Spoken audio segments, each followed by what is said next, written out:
어, 오늘은 제39강입니다. 제8장 하늘의 공중잔치.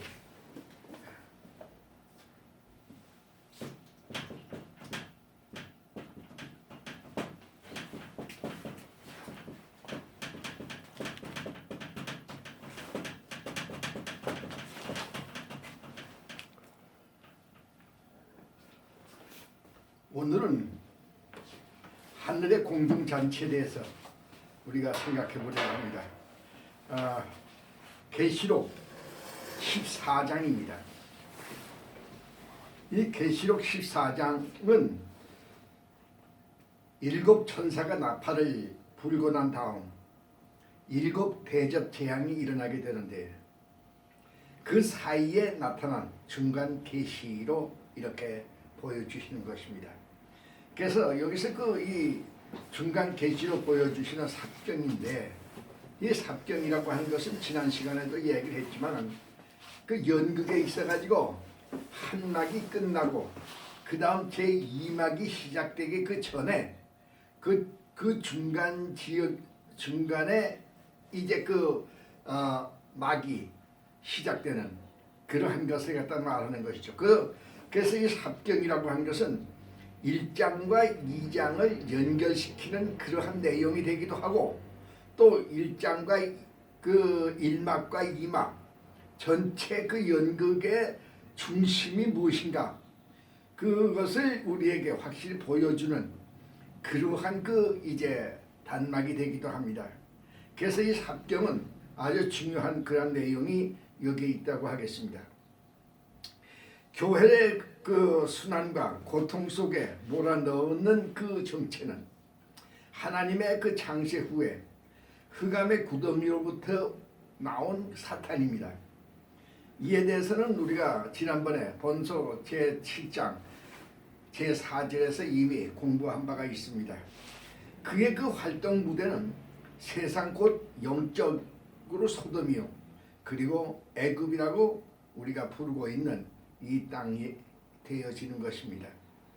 계시록 13장의 이 바다에서 나온 짐승은 큰 붉은 용의 화신으로 마지막 때 세계를 지배하는 권력자 저 그리스도가 되는 것이고, 그리고 다른 하나의 그 짐승은 땅에서 올라온 짐승으로 사탄의 또 다른 화신으로 거짓 선지자요 음녀가 되어지는 것입니다.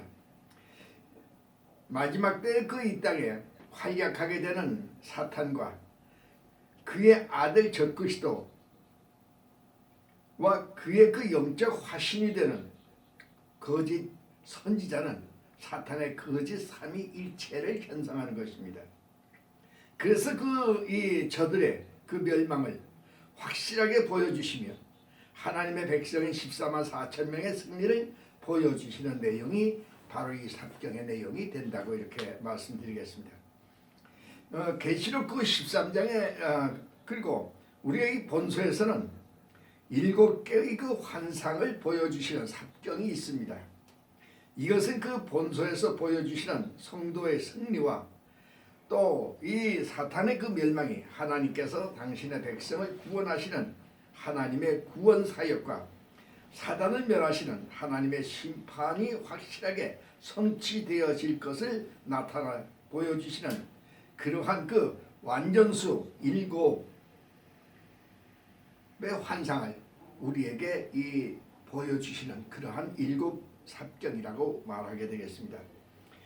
오늘 우리는 여기서 마지막으로 보여주시는 계시록 14장의 삽경을 우리가 이제 보게 되는 것입니다. 우리가 이 제1절에 시온의 어린 양에 대해서 우리가 보겠습니다.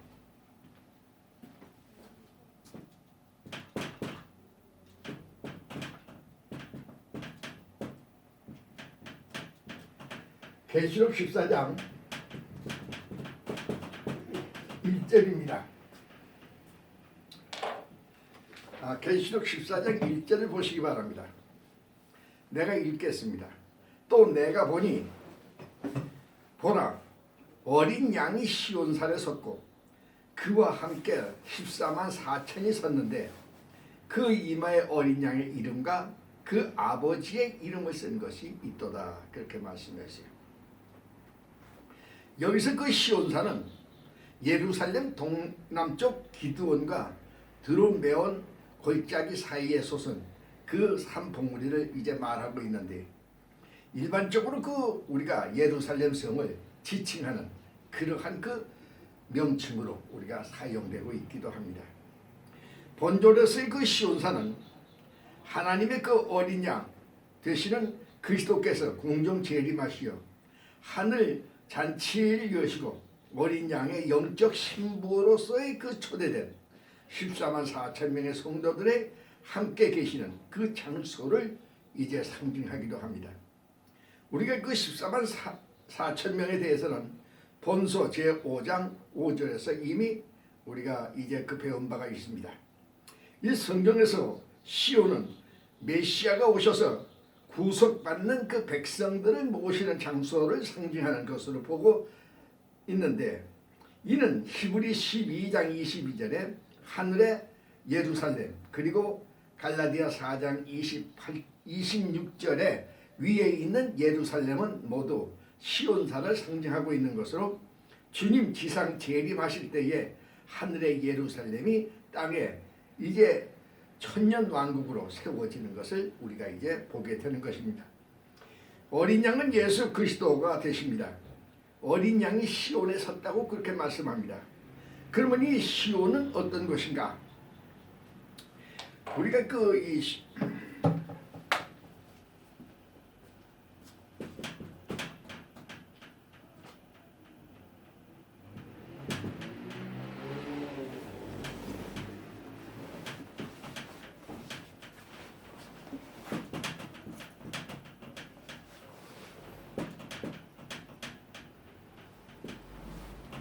시온이라고 하는데, 이 시온은 어떤 곳인가? 우리가 먼저 좀 생각해 봐야겠습니다. 이 다윗과 그 다윗의 군대가 여부수 사람의 그 지배하고 있는 예루살렘을 점령하게 됩니다. 이 성이 시온 산성입니다. 다윗은 이 산성을 빼앗고 다윗 성이라고 이렇게 얘기하죠.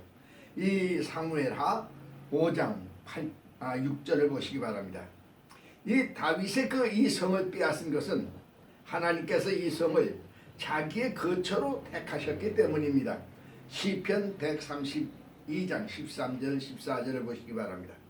하나님은 이 성을 예루살렘을 택하여 내 이름을 거기 두고 그렇게 말씀했어요. 역대하 5장 6절입니다. 하심으로 하나님의 그 보성이라고 이렇게 이야기하기도 합니다. 하나님께서 그 메시아가 의로 다스리시는 왕국, 미가서 4장 7절입니다. 시대를 위하여 시온산을 선택하셨다고 이렇게 말씀합니다. 시편 2장 6절입니다. 주님은 예루살렘의 그 왕의 신분으로 우리가 입성하시는 것을 마태복음 21장 9절에서 우리가 또 보게 되는 것이죠. 온 세계가 7년 대환란 중 후 3년간에 적 그리스도를 경배하고 거짓 선지자들이 그 기적과 기사로 적 그리스도를 이제 추종하게 될 때에 어린 양이 공중 혼인 잔치 후에 지상 재림하셔서 이제 그 시온에 그의 그 왕국 천년 왕국을 세우시게 되게 됩니다. 이 시온에 관한 시편의 모든 말씀이 다음과 같이 이사야서에서 이제 요약되고 있음을 보게 되는데, 이사야서 2장 2절입니다. 그 왕국은 주님의 왕국이며 또 이제 그 천년 왕국을 말씀하는 것입니다. 히브리서 12장 22절입니다. 주님의 지상 재림이 있을 때 이 땅에 임금인 그 사탄과 그의 세력들은 모두가 다 멸망하게 될 것입니다. 우리가 그 갈라디아서 그 4장 26절에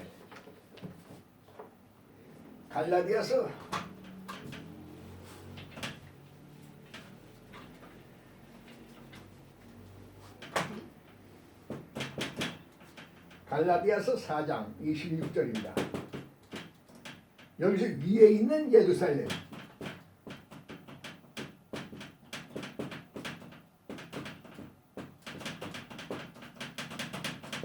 위에 있는 예루살렘이라고 그랬는데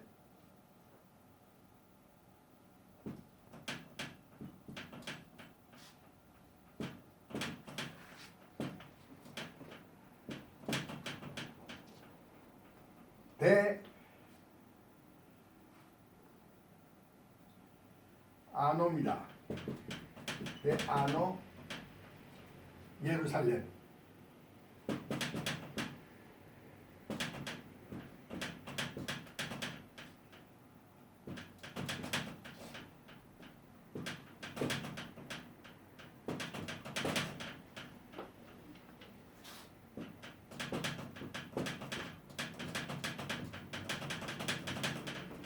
대아노 예루살렘이라고, 이 하늘에 있는 예루살렘은 주님 공중 재림하셔서 공중 혼인잔치 자리를 의미하게 되는 것이죠.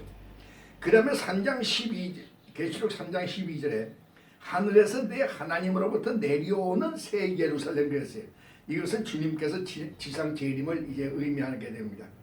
그리고 계시록 21장 2절에 거룩한 성 새 예루살렘이 하나님께로부터 하늘에서 내려오니, 이 하늘에 이제 이 주님의 그 공중 혼인 잔치 그것이 이제 이 땅에 천년 왕국으로 이와 같이 내려오게 되어지는 것을 이제 우리가 여기서 보게 되는 것이죠. 그 시온성에는 어린 양과 함께 주님 지상 재림 때에 함께 내려오는 주님의 하늘 잔치에 참석한 성도 14만 4천 명이 있음을 우리가 보게 됩니다. 이들은 그 7장 4절에 무리들로 그 이마에 어린 양의 이름과 그 아버지의 이름을 쓴 이들은 모두가 짐승의 표를 받지 아니하고 어린 양의 인을 받은 자들이고, 14만 4천은 주님의 공중 재림 때에 천국에서 데려온 자들과 넷째 대접 재앙 직전에 휴거되어진 성도들과, 그리고 이제 주님 지상 재림 직전에 휴거된 마지막 추수로서의 그 성도들로 이루어질 것임을 우리가 이제 보게 되는 것이죠. 이 데살로니가 전서 4장 14절 17절을 보시기 바랍니다.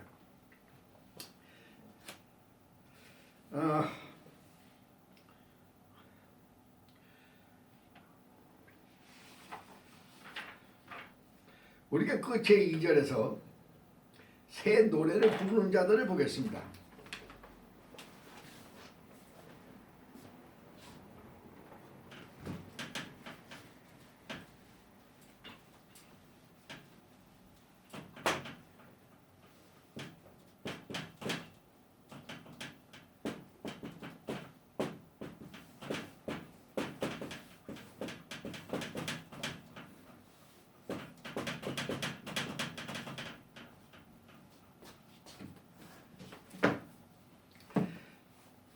제14장의 환상은 구원받은 그 백성들로, 여기서 그 구원받은 백성이라고 얘기하는데,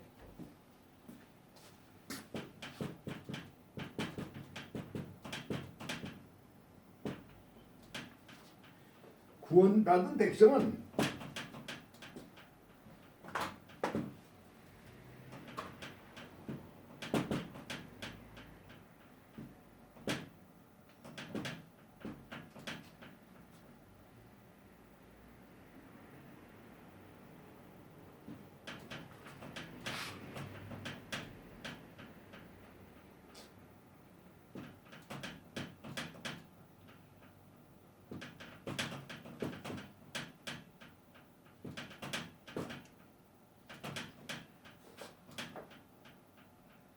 호의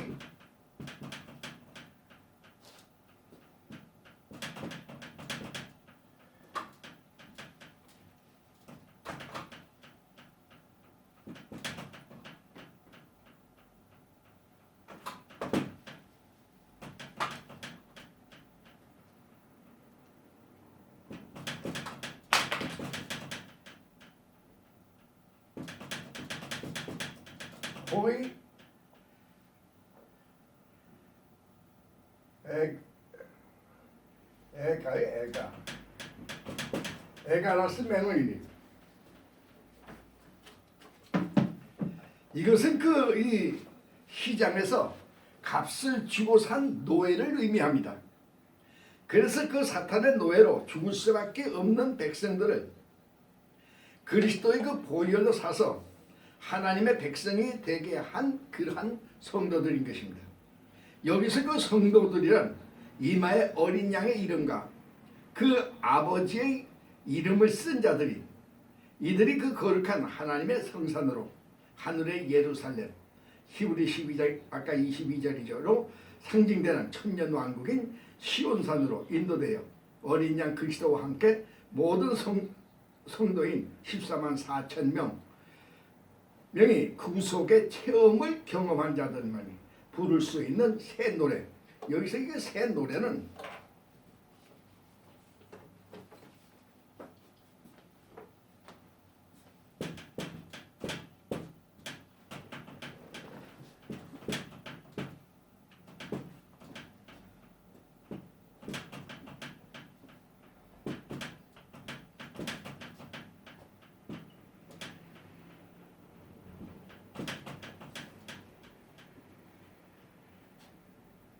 오덴 카이넨 오덴 카이넨이라고 있는데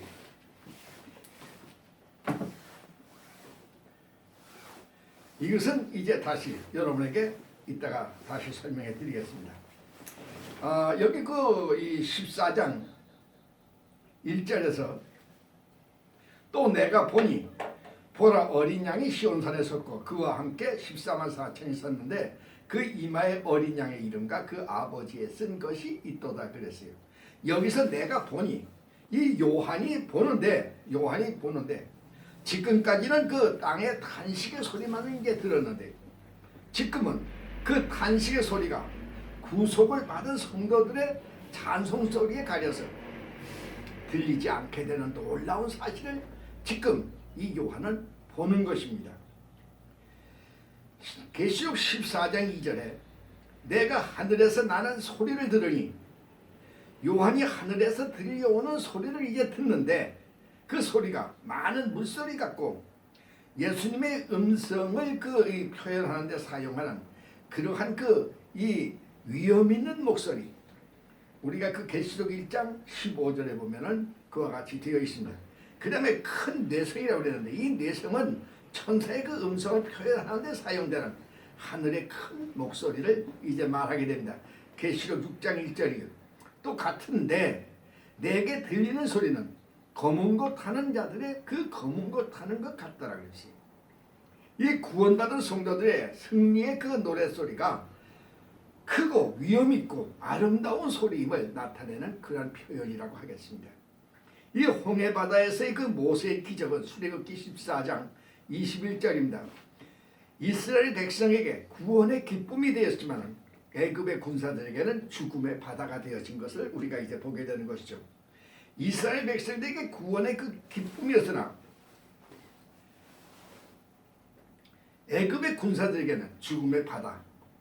그와 마찬가지로 일곱째 대접 재앙은 불신자들에게는 죽음의 그 재앙이지만 성도들에게는 최후의 완성된 구원을 얻게 되는 출애굽적인 승리의 노래가 이제 되어지는 것입니다.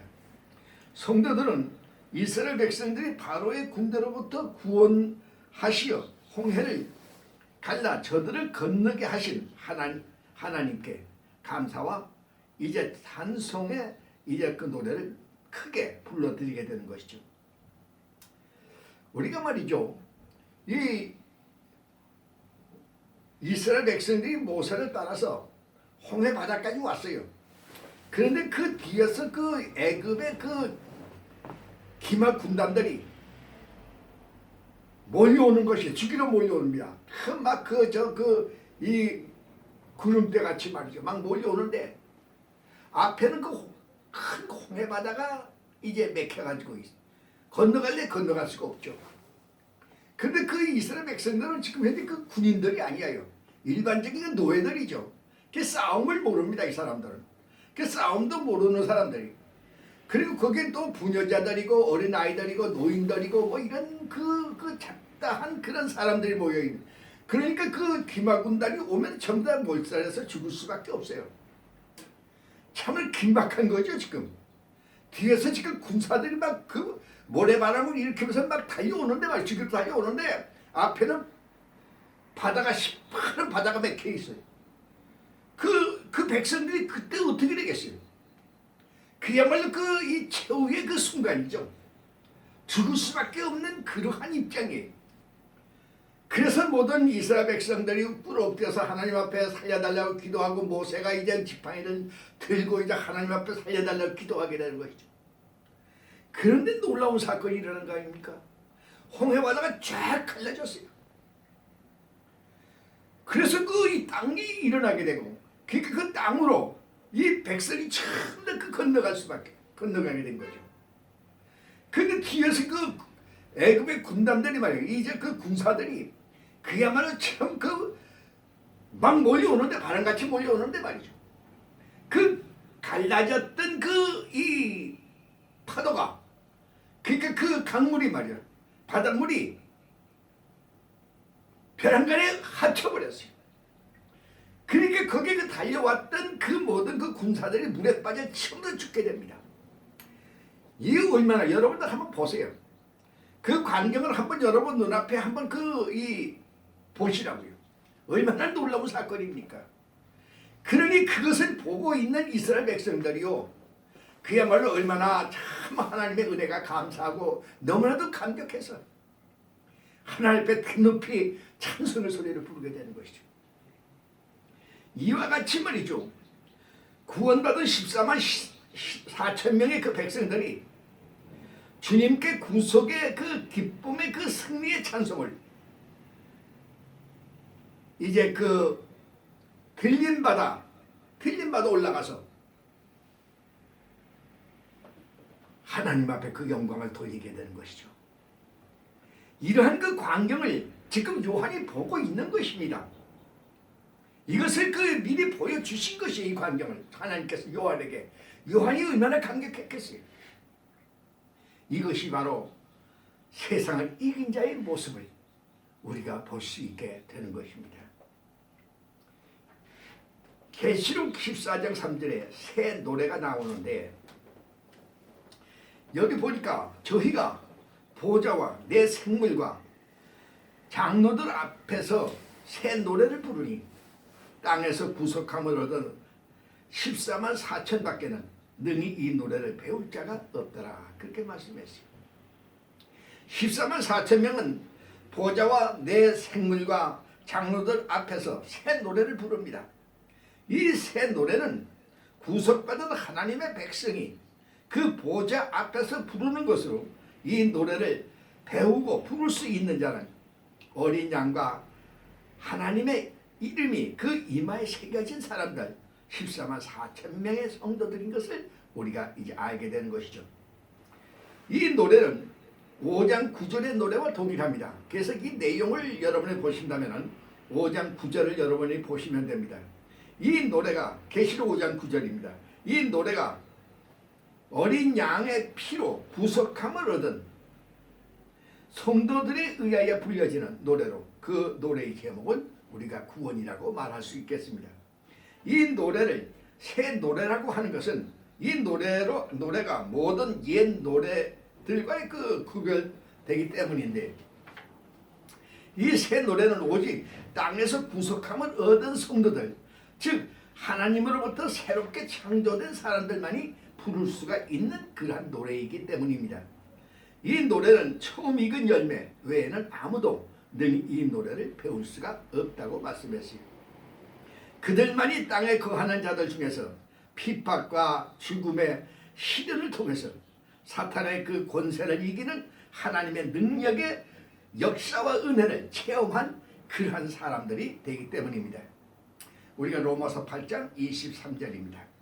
이 새 노래를 부르는 이들은 이 땅의 모든 족속들 가운데에서 십자가의 보혈로 속죄함을 받은 체험이 있는 사람들입니다. 계시록 5장 9절입니다. 내가 하나님의 그 소유임을 확인하는 그런 체험을 가진 사람들이 우리가 계시록 7장 4절 8절입니다. 이 어린 양의 피에 그 옷을 씻어서 희귀한 경험이 있는, 체험이 있는 그러한 사람들입니다. 우리가 계시록 7장 14절입니다. 그러므로 신앙은 체험인 것이에요. 체험이 없는 신앙은 죽은 신앙이라고 우리가 말할 수가 있겠습니다. 계시록 14장 2절을 보겠습니다. 내가 하늘에서 나는 소리를 들으니 많은 물소리와 같고 큰 뇌성과도 같은데 내게 들리는 소리는 검은 것 하는 자들의 그 검은 것 하는 것 같더래요.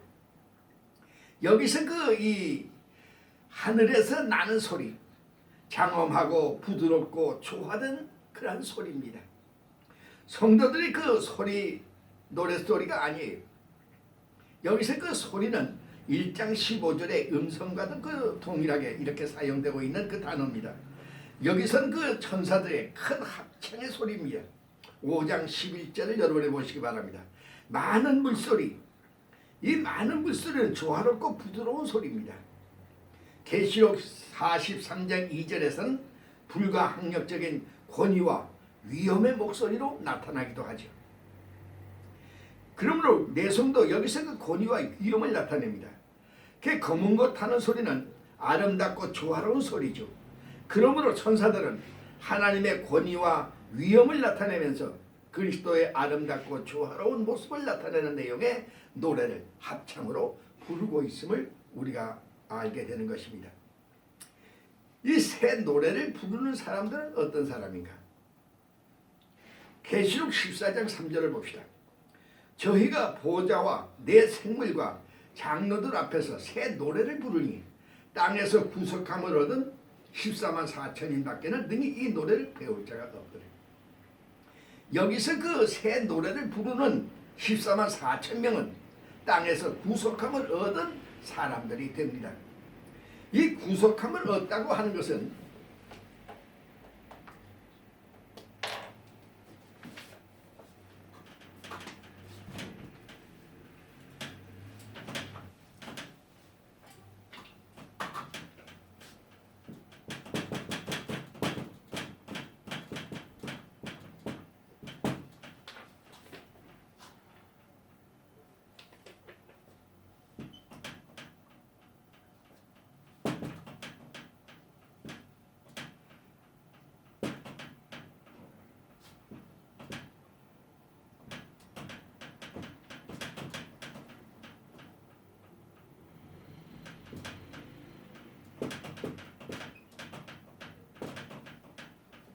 아까도 본 거죠. 호의.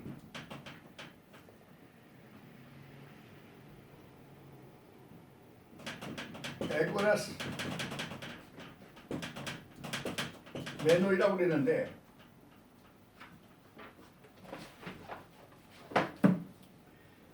이것은 그 노예 시장에서 그 노예를 사는 것, 그러니까 그 이 노예 시장에서 산 그 노예를 말하는 것이에요. 이 구속함을 얻는다는 것은. 그러니까 그 노예 시장에서 가지고 산 노예, 이 사탄이 그 감히 입찰할 수 없는 최고의 가격인 고귀하신 그리스도의 그 보혈, 근데 그 대가로 그것을 지불하고 그리스도께서 사셔서 하나님께 이제 우리를 드렸다는 그런 뜻이 됩니다. 그렇기 때문에 우리가 이 구속이라고 하는 것은 얼마나 참으로 주님의 은혜가 감사하고 그리고 또 큰 기쁨이 되는지 모르는 것이죠. 그 다음에 우리가 이 14만 4천 명의 그 자격입니다.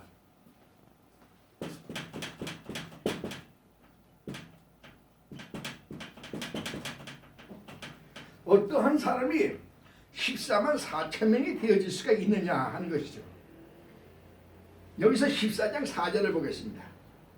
이 사람들은 여자로 더불어 더럽히지 아니하고 정절이 있는 자라 어린 양이 어디로 인도하든지 따라가는 자며 사람 가운데서 구속을 받아 처음 익은 열매로 하나님과 어린 양에게 속한 자들이니 그렇게 말씀하고 있습니다.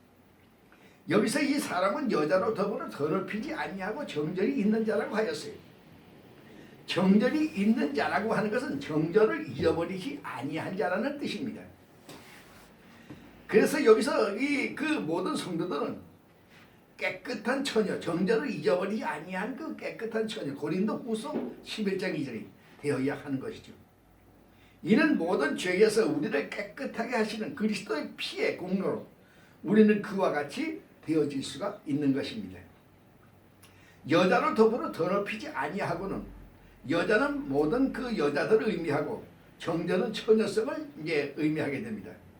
이를 그 부정한 성적 타락을 하지 아니한 자를 의미하는 것이죠. 이들은 여자와 더불어 더럽히지 아니하고 정절이 있는 그런 사람들입니다. 이는 모든 영적 의미에서 성도의 그 신앙의 절개를 의미하게 됩니다. 바울은 교회와 그리스도의 관계를 순결해야 할 결혼 관계로 이렇게 말씀하고 있는 것을 우리가 이제 보게 되는 것이죠. 에베소 5장 31절입니다. 그런데 가톨릭에서는요, 이 본절을 독신주의 구절로 그렇게 오해를 하고 있어요. 이것은 그 잘못된 것입니다. 결혼이라고 하는 것은 하나님의 창조 질서 가운데 하나입니다.